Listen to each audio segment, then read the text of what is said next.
I'm at the 2024 Rooftop Tent Rally, and I found 3 of the absolute best vintage Overland vehicles. It's set up in the mountain right here in Coleman Falls since 1985. 95 80 series. Just an old tank. That's what it is.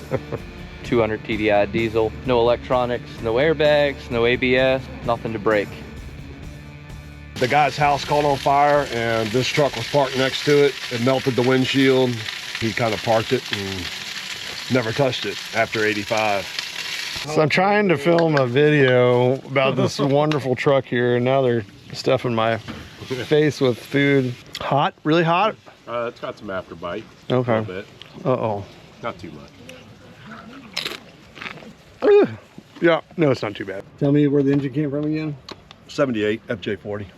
Welded this 78 firewall in so I could run boosted brakes. I didn't rebuild the motor. The motor's not touched. Biggest challenges, God, I don't even, all of it. All of it was a challenge. You know, never really doing something like this before. I took it off the frame and replaced all the floorboards, the whole floor is completely replaced. I guess that really, bodywork, making everything somewhat fit back correctly. Just being able to get it to drive down the road. So yeah, everything was pretty much a challenge.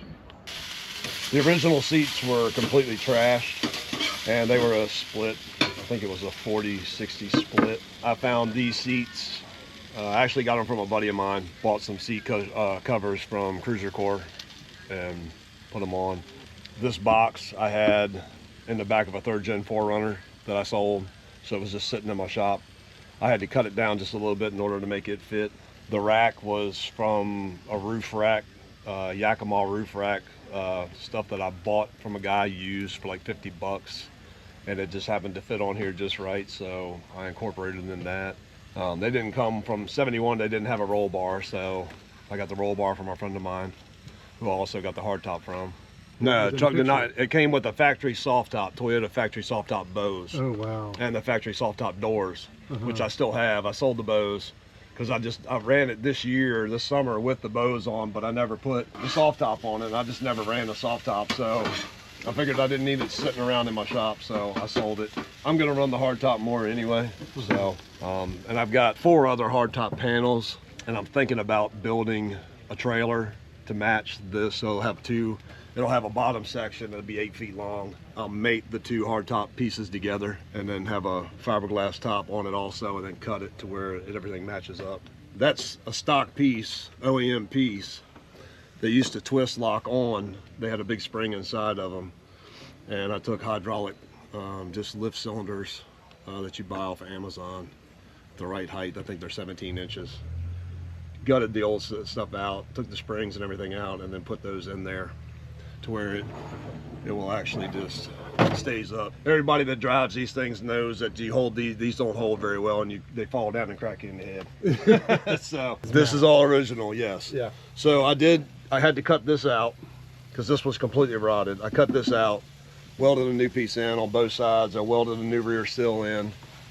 I welded in a couple pieces on the rocker panels like here, but I wanted to leave a lot of the rust also. I didn't want to take all the rust holes out of it. It tells a story, and you know, just from where the truck came from. So I wanted to try to keep the truck as original as possible. I took one of the kick plates or kick vents, and to a local guy in Manassas, he matched it. And so I painted the top with that. I primed it real good to where it would have the the red primer, and then sanded it down some, scuffed it up to kind of make it somewhat match. Yeah. So you get your arm where you're grabbing it and shutting it. Not afraid to drive it. It runs great, knock on wood, wherever that is. But yeah, it runs great. With the long range tank, it's really nice. You got a long range fuel tank in it, so it's 28 gallons. I get about 350 miles to a tank of gas. So yeah, it cruises down the road about 60 to 65. Next step of the process is nothing, it's just driving it. Yeah. Yeah. I don't think there's anything else to do to it. I think the truck it's what I saw in my head when I bought it, and when I first saw it. I can visualize something in my head, close my eyes, and actually see it. And that's what this is.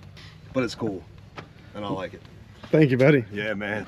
95 80 series, supercharged. Just an old tank. That's what it is. Just an ongoing fixer-upper project for probably 15 years now. Rebuilt the engine, supercharged it, 37s, geared.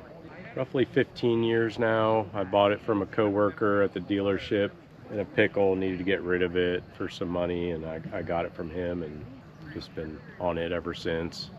I slapped a supercharger on it with 180,000, blew the motor, rebuilt it, put it back together, and kind of messing with it since. Well, it's actually a Dobinson. Oh, it's a Dobinson, right? Yeah, it's a Dobinson system for the 80 series. So it's all kind of bolted in, nothing too special about it, honestly. It's a really nice addition for these trucks if you don't want the third row anymore.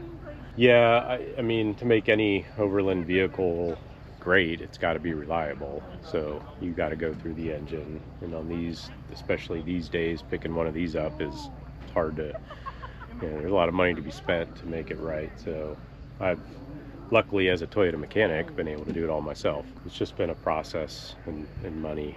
Making all the Overland stuff is, just an ongoing, making it yours kind of perfection thing, and still going with it. Pretty happy with where it's ended up. I've had a lot of drivability issues with it because of its age. A lot of fuel problems, rusted tank, fuel lines, fuel injectors clogging. I had a bad ECU in it. I replaced that to finally get it to do what it's supposed to. Which is not really a Toyota issue, but it's just an age issue.